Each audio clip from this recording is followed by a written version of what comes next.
بسم الله الرحمن الرحيم نحمده ونصلي على رسوله الكريم وعلى آله وأصحابه أما بعد أعوذ بالله من الشيطان الرجيم بسم الله الرحمن الرحيم واتبع سبيل من أناب إلي صدق اللہ علیہ. اس کتاب سے سنا ہی رہا ہوں، کئی دن سنایا. شروع میں بھی کچھ حضرت معتانی رحمۃ اللہ علیہ کی ملفوظات، ان کے معمولات، ان کی تعلیمات کا ذکر کر دیا ہے تاکہ ترتیب سے ایک سلسلہ جاری رہے. چونکہ وقت مجدد تھے، بہت سی کتابیں ایسی لکھی ہیں جو پہلے کسی نے ویسی لکھی نہیں تھی. مثال کے طور پر قصد السبیل ہے، بہت ہی اہم کتاب ہے.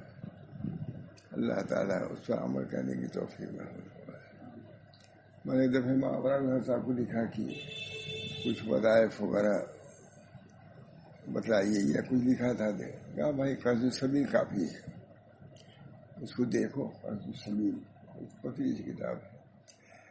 شاہ رسول اللہ صاحب وہ سبھی کو سامنے رکھتے تھے اس کو، اور اسی کی ترقی محمد صلی اللہ خان صاحب نے دیا ہے. اور اس سے کوئی باتیں ہم نے نقل کی ہیں. جی میں ابھی خیال ہوا کہ تھا اس سے سناؤں.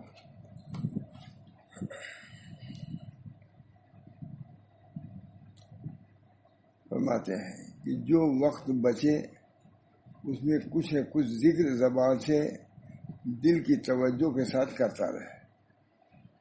یعنی اور دنیاوی کام یا جو بھی کام ہے کر رہا ہے کرتا رہے، مگر ذکر سے غافل نہ ہو. جو وقت بچے اس میں کچھ نہ کچھ ذکر زبان سے دل کی توجہ کے ساتھ کرتا رہے. خاص درود شریف پڑھا کرے، اور میرے نزدیک یہ سب سے بہتر ہے. تھانوی لکھ رہا ہے جن کے ملکی لوگ بتاتے ہیں کہ یہ لوگ درود شریف پڑھتے ہی نہیں، حضور کو مانتے ہی نہیں. یہ پہلے ہے نا، خواہ درود شریف پڑھا کرے اور میرے نزدیک یہ سب سے بہتر ہے. خواہ استغفار پڑھے، خواہ کلمہ طیبہ، خواہ اور کچھ جس میں دل لگے. درود شریف، استغفار، کلمہ طیبہ، یہ تینوں بنیادی چیزیں ہیں اس طریق کے لیے. اذکار میں درود شریف، استغفار، کلمہ طیبہ، بلکہ یہ کہ کلمہ طیبہ، درود شریف، استغفار. خواہ استغفار کرے، خواہ کلمہ طیبہ، خواہ اور کوئی نہیں. اور ان اوقات میں دل سے ذکر کرنے پر بس نہ کرے، کیونکہ اکثر اس میں دھوکہ ہو جاتا ہے کہ آدمی کو یہ خیال نہیں رہتا کہ اس وقت دل میں اللہ کی یاد نہیں رہی. اور اس سے بڑھ کر کبھی یہ دھوکہ ہو جاتا ہے کہ اللہ کی بھول کو آدمی یوں سمجھ بیٹھتا ہے کہ میں اللہ کی یاد میں بالکل غرق ہو گیا ہوں. اور دو چیزوں سے بچنے کا خیال ہر وقت رکھے. ایک یہ کہ کسی دم اللہ کی یاد دل سے دور نہ ہونے پائے، کیونکہ تدبیر یہ ہے کہ ہر وقت ذکر کرتا رہے. دوسرے گناہ سے بہت بچیے، ذکر کرے گناہوں سے بچے. دو اصل یہی ہے، دل سے اللہ کا ذکر کرے یا گناہوں سے، چاہے صغیرہ ہو یا کبیرہ ہو، سے بچنے کا بہت اہتمام کرے. خواہ چھوٹا گناہ ہو یا بڑا، دل سے ہو یا زبان سے. گناہ بھی دو قسم کے ہیں، یا تو دل سے ہو یا ہاتھ پیر سے گناہ ہو رہا ہے. یعنی دل میں غفلت یہ بھی ایک گناہ ہے. دل سے ہو یا زبان سے، یا ہاتھ پاؤں، آنکھ سے، آنکھ کان سے. اللہ کی یاد نہ رہنے سے دل کا نور جاتا رہتا ہے. ہمارے تھالی لکھ رہے ہیں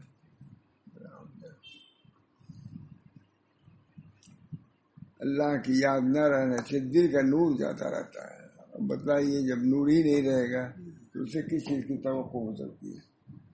اندھیرے میں جا رہا ہے، کوئی لالٹین اس کے پاس نہیں ہے، اتنا بڑا راستہ آخر کا طے کر رہا ہے، اس کے ساتھ روشنی نہیں ہے.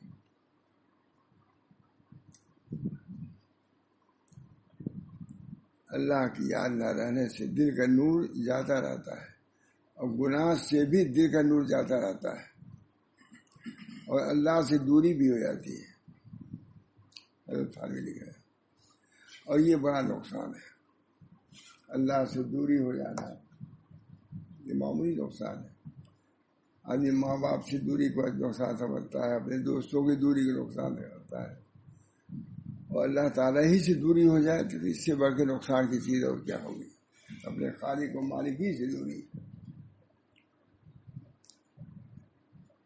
اور اگر اتفاقاً کا بھی خیال نہ رہنے کی وجہ سے یا نفس کی شرائط سے کوئی گناہ ہو جائے تو فوراً نہایت شرمندگی اور عاجزی کے ساتھ توبہ کرے. میں ایک حدیث سناتا ہوں، اتق اللہ حیثما کنت واتبع السیئۃ الحسنۃ تمحها وخالق الناس بخلق حسن. اللہ سے ڈرتے رہو، جہاں کہیں بھی رہو اللہ سے ڈرتے رہو. اور اگر کوئی کہیں سیاح ہو جائے، برائی ہو جائے تو فوراً نیکی کر لیا کرو. یہ حدیث ہے. میں کہتا ہوں کہ جیسے قرآن شریف میں انا اعطیناک سورہ ہے، تو حدیث کے ذخیرے میں یہ ہے حدیث. اتق اللہ ہر جگہ بیان کرتا ہوں، ہر ملک میں بھی.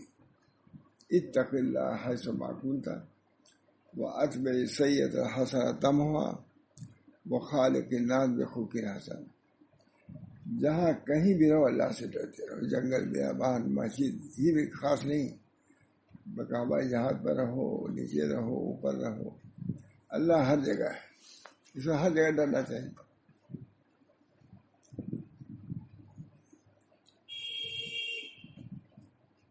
اگر کوئی گناہ ہو جائے شرارت سے، کوئی گناہ ہو جائے تو فوراً نہایت شرمندگی اور عاجزی کے ساتھ توبہ کرے. اتق اللہ حیثما کنت. جب کوئی سیاح ہو جائے، سے میں نے برائی، تو فوراً حسنہ کرو. تم ہوا یعنی وہ حسنہ اس برائی کو مٹا دے گا، ہے نا، حدیث ہے. اللہ تعالیٰ سے اپنے گناہ کی معافی مانگے، خاص کر بعض گناہوں سے تو اس راہ میں بہت ہی نقصان ہوتا ہے. ایک ریا، دیکھیے کہاں کسی کو معلوم ہوتا ہے، کوئی بات بھی نہیں آتی، کوئی بتلاتا بھی نہیں. حضرت کہتے ہیں کہ اس باقی راستے میں سب سے زیادہ نقصان ریا سے ہوتا ہے. یہ عمل کر رہا ہے دین کا ریا، تو اس میں دین کا عمل کر رہا ہے اور لوگوں کو دکھلانے کے لیے، اللہ کے لیے نہیں. یہ حضرت تھانوی لکھ سکتے، مجدد، بہت متوجہ کیا کہ دل کو اللہ کی طرف کرو. اللہ ہم لوگوں کو. اگر کوئی گناہ ہو جائے تو فوراً نہایت شرمندگی اور عاجزی کے ساتھ توبہ کرے، اللہ تعالیٰ سے اپنے گناہ کی معافی مانگے، خاص کر بعض گناہوں سے تو اس راہ میں بہت ہی نقصان ہوتا ہے. ایک ریا، یہ لوگوں کے دکھانے کے لیے سے کوئی عمل کرنا، یہ بہت برا ہے. عمل کر رہا ہے دین کا لیکن مخلوق کے لیے، خالق کے لیے نہیں، لوگوں کے لیے. محنت بھی کر رہا ہے، مشقت کر رہا ہے، برداشت کر رہا ہے، مگر کس کے لیے؟ اللہ کے لیے نہیں، لوگوں کے لیے، لوگوں کے دکھانے کے لیے. دوسرے تکبر، ریا اور دوسرے تکبر یعنی اپنے کو بڑا سمجھنا. کس بات پر اپنے کو بڑا سمجھتے ہو؟ اس میں آپ پر تکبر سے بچنا بہت ضروری. ریا اور تکبر. عمل کیا، اس کا عمل ہوا ہی نہیں. ان یسیر ریا شرک، حدیث ہے. تھوڑی سی ریا بھی شرک ہے. جب شرک کر رہے ہو تو عبادت کہاں رہی ہے؟ تو وہ مال جان ہے تمہارے لیے، وہ عمل وہ مال جان ہے. کیونکہ بظاہر تو نیک عمل ہے، لیکن چونکہ اللہ کے لیے نہیں کیا، لوگوں کے لیے کیا تو وہ شرک ہوا. اور شرک تو جانتے ہی کتنا مذموم مرض ہے، کتنا برا مرض ہے. اور کبھی بڑائی کا گمان ہوتا ہے، اس سے بھی آدمی فخر کرنے لگتا ہے. اور کبھی بڑائی کا گمان ہو جاتا ہے، خواہ دنیاوی کمال میں ہو یا دینی کمال میں بھی. دنیاوی کوئی کمال ہوا اس کی وجہ سے تکبر آتا ہے، دینی کمال ہوا اس سے وجہ تکبر ہوتا ہے. تیسرے زبان سے کسی غیبت یا شکایت کرنا، یہ تیسرا مرض ہے. ریا اور تکبر. تیسرے زبان سے کسی غیبت یا شکایت کرنا یا کسی پر تان یا اعتراض کرنا، یہ تیسرا مرض جو باطن کے کارخانے کو برباد کر دیتا ہے. تیسرے زبان سے کسی غیبت یا شکایت کرنا یا کسی پر طعن یا اعتراض کرنا. کیا ہر وقت اسی میں آدمی رہتا ہے، جو دین کام کرتا ہے وہ بھی رہتا ہے اس میں بے اعتراض، ان کو توہین، ان کی تعریف. بلکہ اکثر بیکار اور بے ضرورت باتیں کرنے سے بھی دل کی نورانیت کو نقصان پہنچتا ہے. بلکہ اکثر بیکار یعنی جو اعتراض کرتا ہے وہ تو ہے ہی بری بات، بلکہ حضرت تھانوی لکھ رہے ہیں بلکہ اکثر بیکار اور بے ضرورت باتیں کرنے سے بھی دل کی نورانیت کو نقصان پہنچتا ہے، دل کا نور ختم ہو جاتا ہے. وہ تجربہ کرنے بہت دیر تک. اسی وجہ سے اس راہ میں قدم رکھنے والے کو لوگوں سے بے ضرورت میل جول نہ رکھنا چاہیے. اس راہ میں آؤ تو تھوڑا سا اپنے کو سنبھال کے رکھو، زیادہ نہیں. ایسے لوگوں سے جس سے دل میں غفلت پیدا ہو، آخرت سے رخ مڑ جائے، جو بچنا ضروری ہے. بھائی کوئی آدمی کام کرتا ہے، یہ دنیاوی جو کمالات حاصل ہوتے ہیں وہ بھی ایک سوئی اختیار کرتا ہے تبھی. جب یہاں کوئی تھا تو فرسٹ ڈویژن آیا تھا، اس کے بغل میں ایک ہندو کا لڑکا، بڑا شور ہوا، اخباروں میں آیا تھا، ٹیسٹ میں یا کسی میں فرسٹ آیا تھا اور بڑا امتیازی نمبر. لوگوں نے کہا کیا بات ہے بھائی، وہ لڑکا یہی کہتا ہے، یہ ہم کو معلوم ہے ہندو کا. تو لوگوں نے کہا یہ کہ میل جول زیادہ نہیں رکھتا، پڑھنے میں لگا رہتا ہے. یہ کسی نے یہی کے لیے ہوا ہوگا، میل جول نہیں رکھتا، پڑھنے لکھنے میں لگا رہتا ہے، اس وجہ سے اعلیٰ درجے پاس ہو گیا. تو اس میں تو ہے میل جول نہ رکھنے سے فائدہ، اس میں نہیں ہوگا میل جول. لیکن میل جول اتنا نہ ہو کہ خشکی ہو جائے، گھر جائے تو پوچھے بھی نہ، سلام بھی نہ کرنا ہے. یہ سب چیزیں رکھتے ہوئے اپنے کو اعتدال پر رکھنا، یہ دین ہے. دین ہمارا وسطن، دین ہمارا کیا ہے؟ معتدل ہے. سب کے حقوق کو ادا کرنا بہت ضروری ہے، لیکن اپنے کو ہلاک نہیں کرنا ہے میل جول میں. اسی وجہ سے اسلام میں قدم رکھنے والے کو لوگوں سے بے ضرورت میل جول نہ رکھنا چاہیے. چوتھے، کسی نامحرم عورت یا لڑکی کی طرف شہوت سے نہ کرنا یا اس کا خیال دل میں لانا، یہ بھی برا ہے. تو دل تمہارا ادھر ادھر بھٹکتا رہے گا تو کیسے خدا کا دل جڑے گا. پانچویں، بیجا اور حد سے زیادہ غصہ کرنا، یہ بھی ہے. بہت سے لوگ کہتے ہی رہتے ہیں بہت غصہ آتا ہے، بہت غصہ آتا ہے، کہتے روز ہی کہتے ہیں کچھ. بھائی غصے کا علاج ہے اعوذ باللہ من الشیطان. حضور نے فرمایا جب غصہ آئے تو اعوذ باللہ من الشیطان الرجیم، اللہ کی پناہ پکڑو، پانی پی لو، لیٹ جاؤ، اگر بیٹھے ہو تو لیٹ جاؤ، کھڑے ہو تو بیٹھ جاؤ. یہ سب ہے، سب علاج ہے اس کا.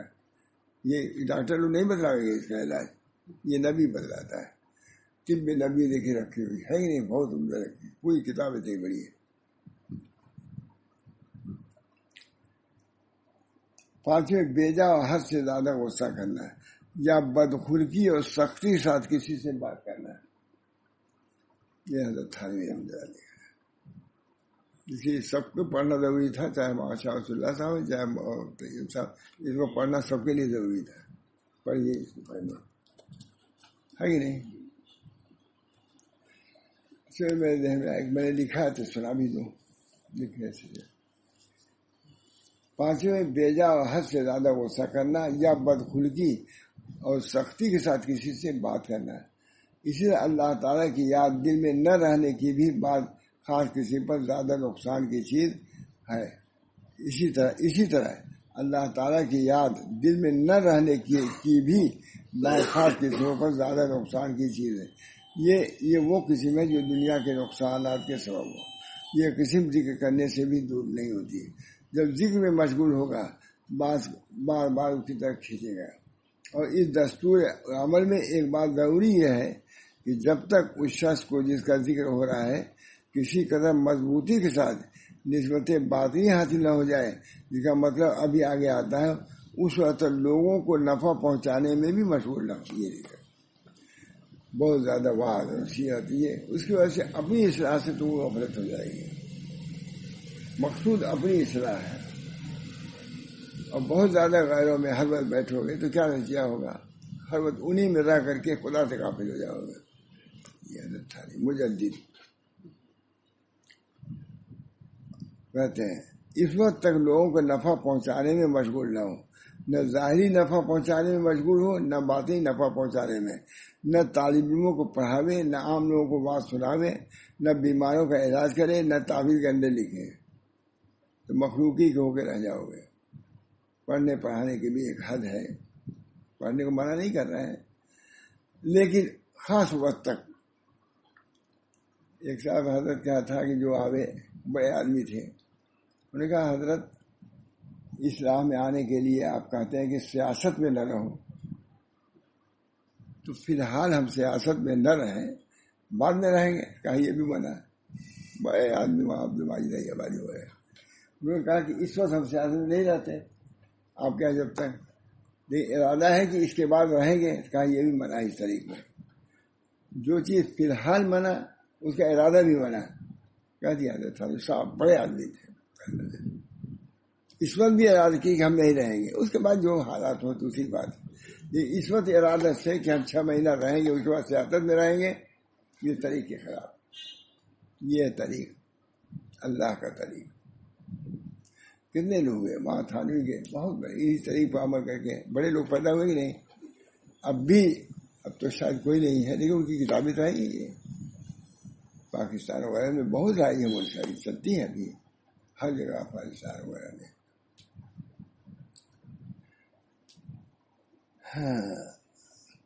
اور نہ پیری مریدی کرے، بلکہ ایک کونا میں گمنام، کونا میں گوشہ، ایک کونا میں گمنام پڑا رہے. ہاں اگر اس باتوں میں سے کسی بات کے کرنے میں بالکل مجبور ہو جائے تو اور بات ہے، پڑھنا پڑھنا ضروری ہو یا کوئی بات ہو تو کوئی منع ہے، لیکن اپنی حفاظت ضروری ہے. اب جب اطلاق کرے گا تو اللہ کی نسبت پیدا ہوگی. اب فرماتے ہیں کہ علامت نسبت باطنی کے حاصل ہونے کی 2 ہیں. ایک ہی اللہ کی یاد دل میں ایسی جم جائے کہ کسی دم دل سے دور نہ ہو اللہ کی محبت. یہ علامت، یہ سب اس لیے کہا جاتا ہے یہ نسبت باطنی قلب میں راسخ ہو جائے. اس کے لیے ہر چیز کے لیے ہے. کیسے مجاہدات جو کھیلتے ہیں، ورزش کرتے ہیں، کیسے مجاہدات کرتے ہیں ہم تو سنے ہیں نا، وہی جس کا معاملہ ہے ایسے مجاہدات کراتے ہیں، تب اس کے بعد اس کو درجہ ملتا ہے. علامت نسبت باطنی، وہ کہتے ہیں ہم کو نسبت حاصل ہے اللہ تعالیٰ کی. اس کی علامت کیا ہے؟ علامت 2 ہے. ایک کہ اللہ کی یاد دل میں ایسی جم جائے کہ کسی دم دل سے دور نہ ہو، اور اللہ کی طرف زیادہ کشش اور اللہ کی طرف زیادہ کوشش اور فکر رکھنے کی ضرورت نہ پڑے، بس سہولت ذکر کی طرف مائل ہو جائے. دوسرے یہ کہ اللہ کے حکموں پر چلنے کی طرف، چاہے وہ احکام ہوں جس میں اللہ کی عبادت کے طریقے بتائے ہیں، اور چاہے وہ احکام ہوں جن میں بندوں کو آپس میں معاملہ کرنے کی تکلیف بتائے. اب 2 احکام، یا تو لوگ باہمی تعلقات ہیں یا اللہ سے تعلق ہے، دونوں اگر شرعی ہے تو دونوں پر عمل کرنا ضروری ہے. وہ احکام ہے جس میں اللہ نے اپنی عبادت کے طریقے بدلائے ہیں، اور چاہے وہ احکام ہو جس میں بندوں کو آپس میں معاملہ کرنے کے طریقے بدلائے ہیں، اور چاہے وہ احکام ہو جس میں اچھی عادتوں کا حکم فرمایا ہے، اور چاہے وہ احکام ہو جس میں بات چیت کرنے کا طریقہ بدلایا ہے، اور چاہے وہ احکام ہو جس میں نشست و برخاست اور تمام کاموں کا طریقہ بدلایا ہے. ان سب حکموں کی طرف ایسی رغبت ہو جائے، اور جن باتوں سے منع فرمائے اس سے ایسی نفرت ہو جائے جیسا کہ ان چیزوں کی طرف رغبت ہوتی ہے جو اپنے جی کو اچھی معلوم ہوتی ہے. اخلاق حسنہ اختیار کرنے کی طرف رغبت. آداب شرعیہ کو میں بھی ہم کو ادب سے رہنا ہے. شرعی جو حکم، کیسے ہم پوچھنا چاہیے، کیسے بیٹھنا چاہیے، کیسے لوگوں کے ساتھ ملنا چاہیے، کیسے ہے نا، یہ سب چیزیں جب آئیں گی تب صحیح معنی میں تم کامل ہو گئے. اور سب حکموں کی طرح ایسی رغبت ہو جائے، اور جن باتوں سے منع فرمائے ہیں ان سے ایسی نفرت ہو جائے جیسے ان چیزوں کی طرح رغبت ہوتی ہے جو اپنے جی کو اچھی معلوم ہوتی ہے، اور جیسے کہ ان چیزوں سے نفرت ہوتی ہے جو اپنے جی کو بری معلوم ہوتی ہے. رغبت طبعی جیسے کھانے کی طرح رغبت طبعی ہوتی ہے، اسے اللہ کے ذکر کی طرف، اللہ کی تعلیمات کی طرف عمل کرنے میں ایک رغبت پیدا ہو کہ اللہ ہم سے یہ چاہتا ہے تو ہم بھی اس چیز کو چاہنے لگیں. یہ ہے طریق مولانا. بس جن چیزوں سے اللہ نے روکا ہے تو اسے ایسی نفرت ہو جائے جیسے پخانہ پیشاب سے نفرت ہوتی ہے.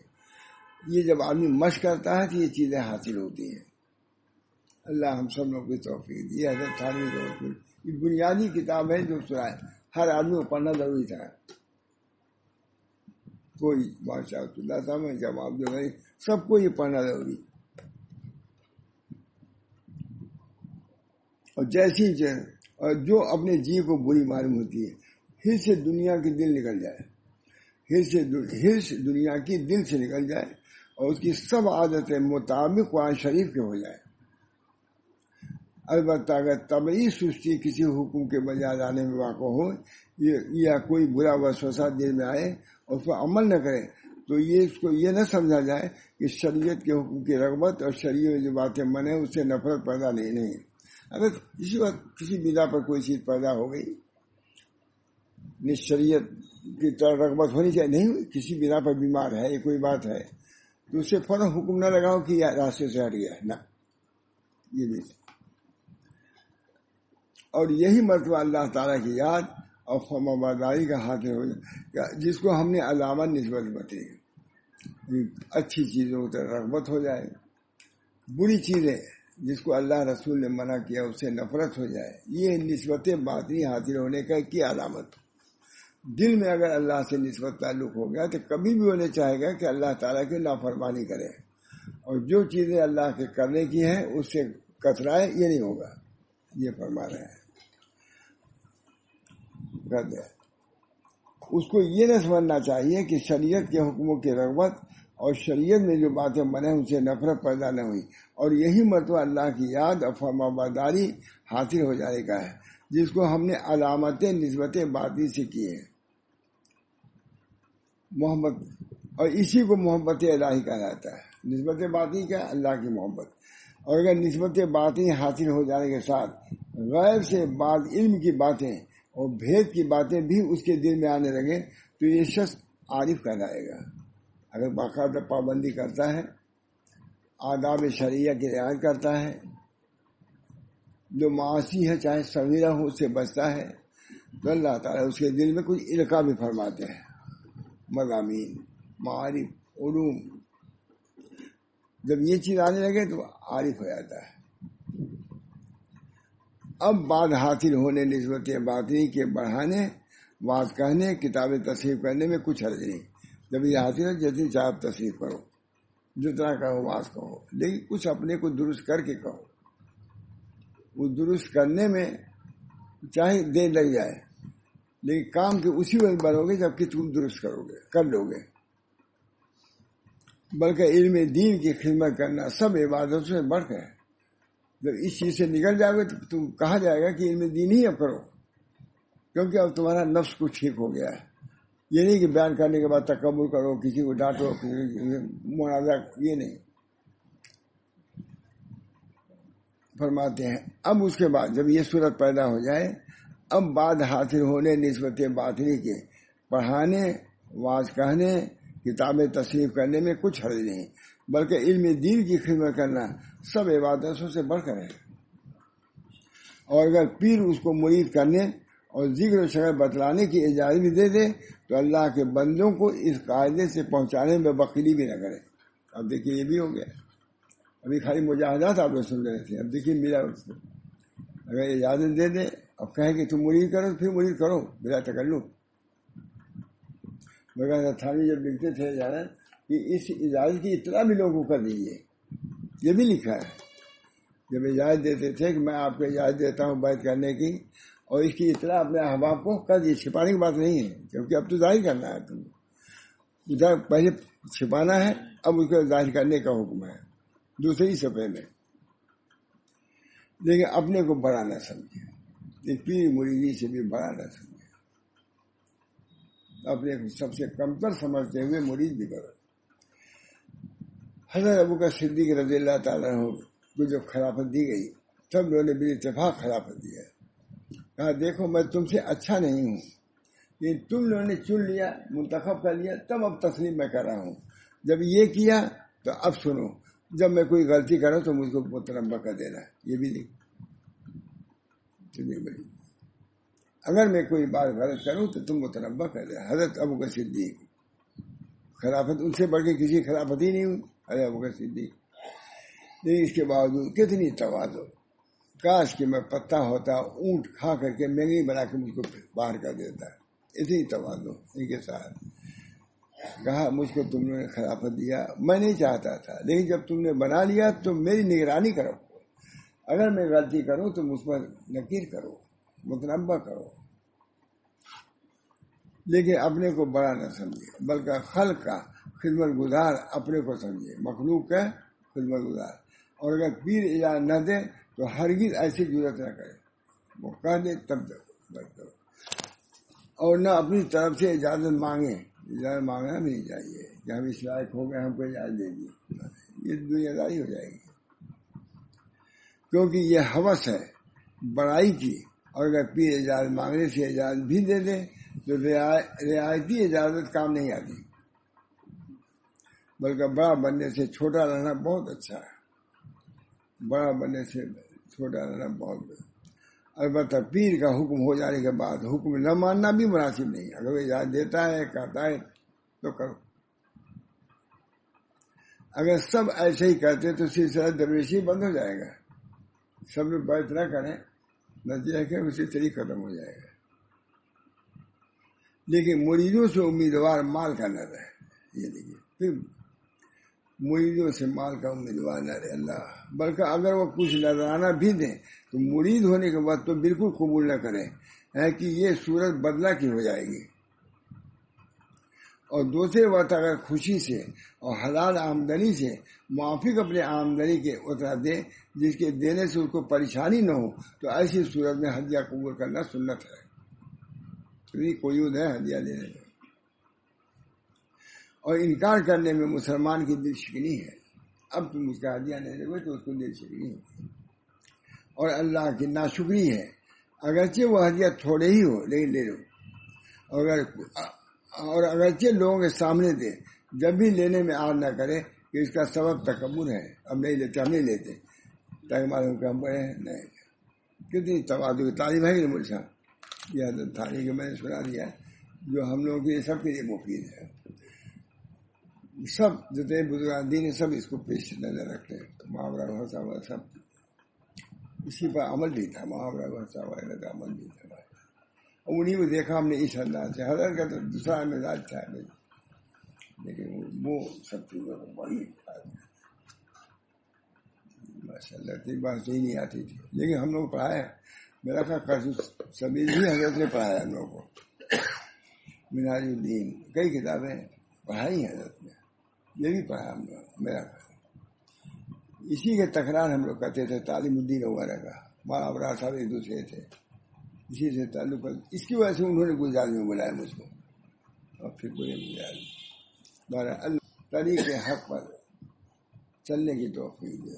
درویش جو طریق رہا ہے، جس کو طریق حق کہا جاتا ہے، سلوک کہا جاتا ہے، تصوف کہا جاتا ہے، اللہ اسے آج کہ ہم سب کو توفیق دے.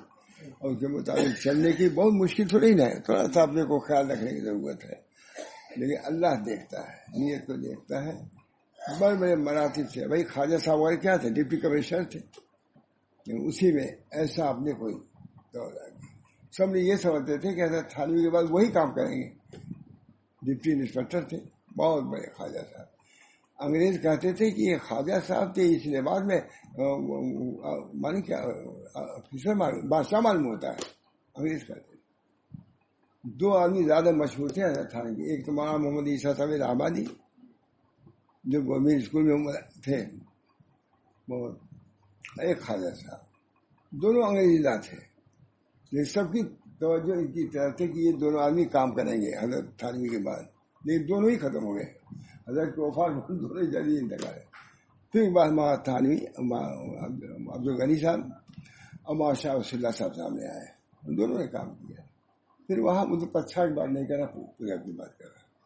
اللہ تعالی ہم سب لوگوں کو طریق حق پر آنے کی توفیق برآمد کرنا ہے۔ پاکستان میں تو تھے بھی، ابھی ختم ہوئے ہیں، اب بھی سلسلہ جاری ہے وہاں، مگر اللہ تعالیٰ ہم سب لوگ کو اس طریق پر چلنے سے انشاءاللہ نسبت باطنی حاصل ہوگی، اللہ کی محبت اور نسبت حاصل ہوگی، جو بہت کارآمد چیز ہے، یہاں بھی کارآمد وہاں بھی کارآمد۔ اللہ ہم سب لوگ کو عمل کی توفیق دے۔ وآخر دعوانا الحمدللہ رب العالمین۔ اصل طریق یہی ہے، میں سنا دیا، اللہ ہم کو بھی، ہمارے تمام اہل و عیال کو بھی، تمام اعزہ کو بھی، جو حضرات تشریف لائے ہیں، اس پر عمل کرنے کی طرف صرف تھوڑا سا توجہ کرنے کی ضرورت ہے، اور لیکن اس کے منافع بہت زیادہ ہے۔ اللہ تعالی ہم سب لوگوں کو منافع کے حاصل کرنے کی توفیق دے، اور اپنی محبت اور نسبت سے سرفراز فرمائے۔ ربنا تقبل منا انک انت السمیع العلیم برحمتک یا ارحم الراحمین۔